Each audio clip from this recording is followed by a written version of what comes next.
الحمدللہ رب العالمین والعاقبۃ للمتقین والصلاة والسلام علی سید الانبیاء والمرسلین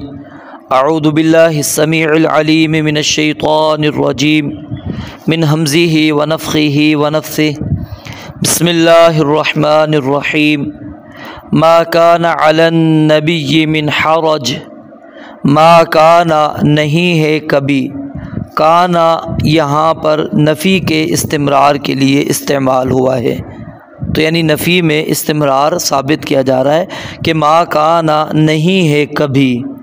علی النبی نبی مکرم صلی اللہ علیہ وآلہ وسلم پر، من حرج کوئی تنگی، فی ما اس کام میں جو فرض اللہ تعالیٰ نے فرض کر دیا، اللہ تعالیٰ نے مقرر کر دیا، لہو اس کے لیے، سنت اللہ تعالیٰ کے طریقے کی طرح، فی الذین ان لوگوں میں جو خلو گزر چکے، من قبل اس سے پہلے، وکانا اور ہمیشہ سے ہے، امر اللہ تعالیٰ کا حکم، قدراً اندازے کے مطابق، مقدورا جو طے کیا ہوا ہے۔ اس آیت مبارکہ میں اللہ رب العالمین نے یہ بات بیان فرمائی ہے کہ جب اللہ تعالیٰ اپنے نبی کے لیے جو کام طے کر دیں یا جس کام کا اپنے نبی کو حکم دے دے، تو اس کام کے ادا کرنے میں نبی پر نہ پہلے کوئی تنگی تھی، نہ اب ہے، اور نہ ہی آئندہ ہونی چاہیے، یعنی وہ کام کسی بھی قسم کی تنگی والا نہیں ہوتا جو اللہ تعالیٰ اپنے نبی پر فرض کر دے۔ اور اس لیے یہاں پر اللہ رب العالمین نے یہ بات بیان کی ہے کہ اگر وہ کام بظاہر کتنا ہی مشکل کیوں نہ ہو، اس کے کام کرنے پر کتنے ہی طعن و تشنیع کا ان کو نشانہ کیوں نہ بنایا جائے، ان کو ملامت کیوں نہ کی جائے، لیکن وہ بات اللہ تعالیٰ کی ہوتی ہے، وہ اللہ تعالیٰ کے پیغام کو لوگوں تک پہنچا دیتے ہیں۔ اس بات پہنچانے پر چاہے ان کو طعن و تشنیع کا نشانہ بنایا جائے، ان کو ملامت کی جائے، وہ کسی قسم کی کوئی پرواہ نہیں کرتے۔ اگر اس کام پر عمل کرنا ہے جو اللہ تعالیٰ نے یعنی بات بیان کی ہے اس پر عمل کرنا ہے، تو عمل کرنے کے اندر بھی وہ نبی کوئی کسی قسم کی کوئی تنگی اپنے اندر محسوس نہیں کرتا۔ یہاں پر اصل میں جو بات اللہ رب العالمین بتلانا چاہتے ہیں وہ کیا ہے کہ جس طرح اللہ تعالیٰ نے یہ بات طے کر دی تھی کہ منہ بولا بیٹا حقیقی بیٹا نہیں ہوتا، تو اسی طرح یہ بات بھی اللہ تعالیٰ نے مقرر کر دی ہے، اللہ تعالیٰ نے فرض کر دی ہے، اللہ تعالیٰ نے طے کر دی ہے کہ نبی مکرم صلی اللہ علیہ وآلہ وسلم اپنے متبنہ کی مطلقہ سے نکاح کریں گے، اور پھر اس کے اظہار میں آپ علیہ السلام کو یہودی اگر نشانہ بناتے ہیں یا منافقین یا مشرکین آپ کو طعن و تشنیع کا نشانہ بناتے ہیں، تو آپ ان کے طعن کی پرواہ نہیں کرتے، اگرچہ یہ حکم عام مسلمانوں کے لیے کہ اپنے متبنہ کی مطلقہ سے نکاح یہ محض مباح ہے، لیکن نبی مکرم صلی اللہ علیہ وآلہ وسلم پر اللہ رب العالمین نے کچھ مصلحتوں کی بنا پر یہ فرض کر دیا تھا، تو اس لیے فرمایا ما کان علی النبی من حرج کہ نبی مکرم صلی اللہ علیہ وسلم پر کبھی بھی کوئی تنگی نہیں ہوئی ان کاموں پر، فی ما فرض اللہ لہ جو اللہ تعالیٰ نے ان کے لیے مقرر کر دیا، جو کام اللہ تعالیٰ نے ان کے لیے طے کر دیا، مقرر کر دیا، ان کو حکم دے دیا، کبھی ایسا نہیں ہوا کہ نبی علیہ السلام پر اس کے ادا کرنے میں یا اس کے پہنچانے میں کوئی تنگی ہوئی ہو۔ تو اللہ رب العالمین فرماتے ہیں اسی طرح یہ معاملہ جو ہے متبنہ کی مطلقہ سے نکاح کرنا، اس کے اندر بھی آپ پر کسی قسم کی کوئی تنگی نہیں ہے،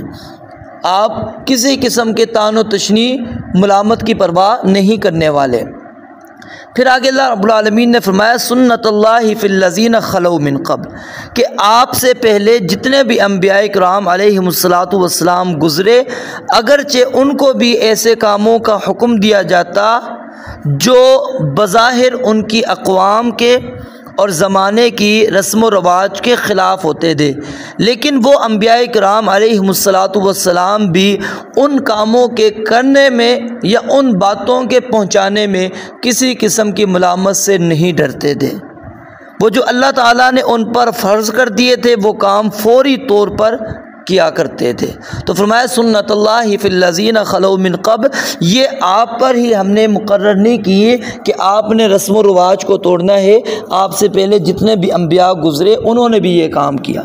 پھر آگے فرمایا وَكَانَ أَمْرُ اللَّهِ قَدَرًا مَقْدُورًا، کہ اللہ رب العالمین کے جو احکام ہوتے ہیں یہ خاص طور پر حکمت پر اور مصلحت پر مبنی ہوتے ہیں۔ یہ دنیاوی حکمرانوں کی طرح وقتی اور فوری ضرورت پر مشتمل نہیں ہوتے، بلکہ اللہ رب العالمین کے جو احکام ہیں وہ مصلحت پر اور حکمت پر مبنی ہوتے ہیں۔ اس لیے فرمایا وَكَانَ أَمْرُ اللَّهِ قَدَرًا مَقْدُورًا، کہ اللہ رب العالمین کا حکم جو ہے ہمیشہ اندازے کے مطابق ہے جو طے کیا ہوا ہے۔